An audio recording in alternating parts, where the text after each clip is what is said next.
Good morning, Morgan. And good morning to any of Morgan's friends that have joined us for this video today. And today we're going to talk about something called encoding. Okay? And I think this might have something to do with different languages besides English and how you translate them. But I'm not sure. Let's figure out together what encoding is, shall we?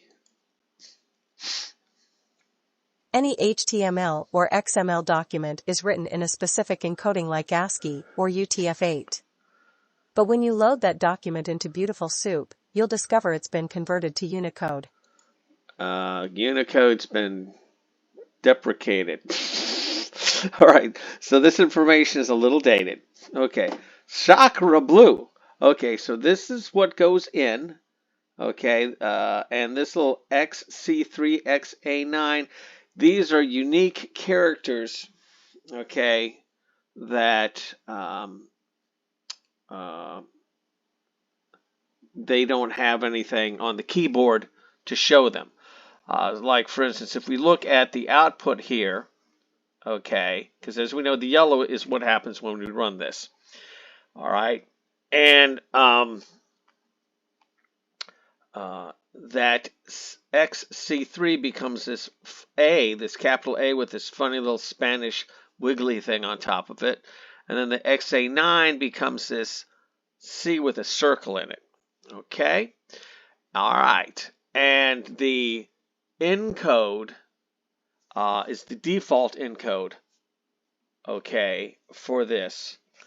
And I'm guessing it's using the UTF-8 as the encode or the ASCII, which is like, it's like a key. Like, let's say you like sending someone a secret message, and like like T3 means A and 4C means B.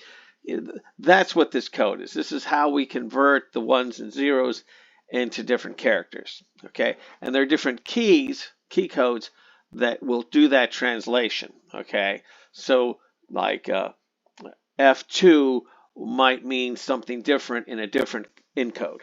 Okay, all right, so we go ahead and we put this, create this H1 tag, and we put it into the little markup object or variable, and then when we run it through Beautiful Soup and create our Beautiful Soup object, that's when the conversion takes place. Okay, all right, and then here we're going to say, hey, what's in the H1, the H1 tag, and it prints it out. And what's the H1 string? This is interesting. It has the XE9. Wow, I don't know why that happened, but it combines the A and the C thingy. Okay, we're learning together, aren't we? All right, let's continue with the reading. It's not magic. That sure would be nice. Beautiful Soup uses a sublibrary called Unicode, to detect a document's encoding and convert it to Unicode. The auto-detected encoding is available as the .original_encoding attribute of the Beautiful Soup object. It is. Okay, this is where, remember, this is a newer version of Python we're running. So I guess back in the olden days, the encode it used was the UTF-8, and apparently that's none, which means it's whatever the default is. What the default is, I don't know. I suspect it's ASCII. Anyway, let's continue. Unicode, guesses correctly most of the time, but sometimes it makes mistakes. Sometimes it guesses correctly, but only after a byte-by-byte search of the document that takes a very long time. If you happen to know a document's encoding ahead of time, you can avoid mistakes and delays by passing it to the Beautiful Soup constructor as from_encoding. All right, cool. So, oh, hold on. We just need to read this bit. Here's a document written in ISO 8859-8. The document is so short that Unicode, damn it, can't get a lock on it, and misidentifies it as ISO 8859-7. Does it? Okay. So, wow, that looks Greek. Okay, so it's expecting that. That's what we get. And then when we go check to see what the encoding attribute is for the beautiful soup object, it comes out as 8859-7, which is, of course, what we actually did get. All right. Oh, we need to fix this, do we? Okay. All right. So look at this now. We've added, let's go back here. See, we've been going like, okay, use markup for the HTML code. Okay. But now we're adding a second parameter in the beautiful soup function where we're saying from encoding equal, and then we give it that code. And what happens? Oh, look at that. It's not Greek at all. It's Hebrew. All right. And we go and we say, what's in the H1 tag? Hebrew. All right. What's the frickin' encode? Original encoding? ISO 8859-8 when it used to be this code. Okay, so this was the default, and this one is the one that we told it to use. Okay? All right. Why does it keep saying damn it? It's almost like it didn't translate correctly. Like maybe it means something else. If you don't know what the correct encoding is, but you know that Unicode, damn it, is guessing wrong. Oh, we already read this. Okay, let's keep going. Okay. Boom, boom. Oh, maybe we did that. It came out. Hold on. What happened here? Something weird happened here.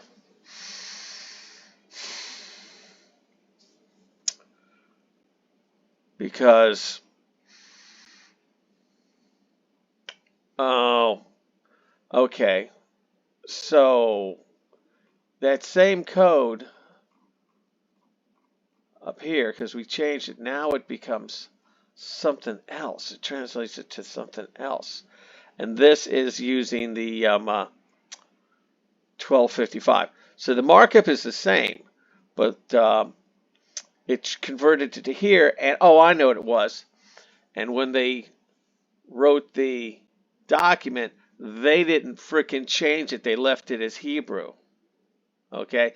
But this is what happens, okay? When we changed the code to this -7 from -8, the Hebrew becomes this nonsense, okay?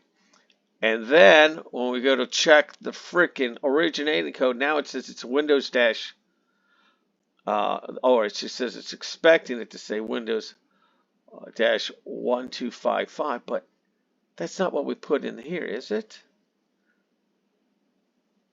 Huh. I guess it is. This is confusing because we told it something else up here, but then when we go to check the attribute of the beautiful soup, it comes out as Windows 1255, which means that these two are probably the same thing but with different names. Okay? All right, and I don't even know what that is. Oh, that comes out weird. But that's what happened. Okay? That is weird. Let's keep reading. Windows 1255 isn't 100% correct, but that encoding is a compatible superset of ISO 8859-8, Superset. so it's close enough. Exclude underscore encodings is a new feature in Beautiful Soup 4.4.0. Blah, blah, blah. We don't need to listen to that. Okay, so something has changed with this Windows 1255 because it became 1252. Okay? That's what caused it to come out different. Okay, so they changed something internally. It doesn't matter. Bottom line is that you now understand that by, oh, look at this. This is excluding encoding from encoding.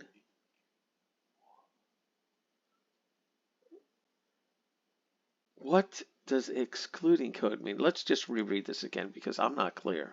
If you don't know what the correct encoding is, but you know that Unicode, damn it, is guessing wrong, you can pass the wrong guesses in as exclude_encodings. Pass the wrong guess.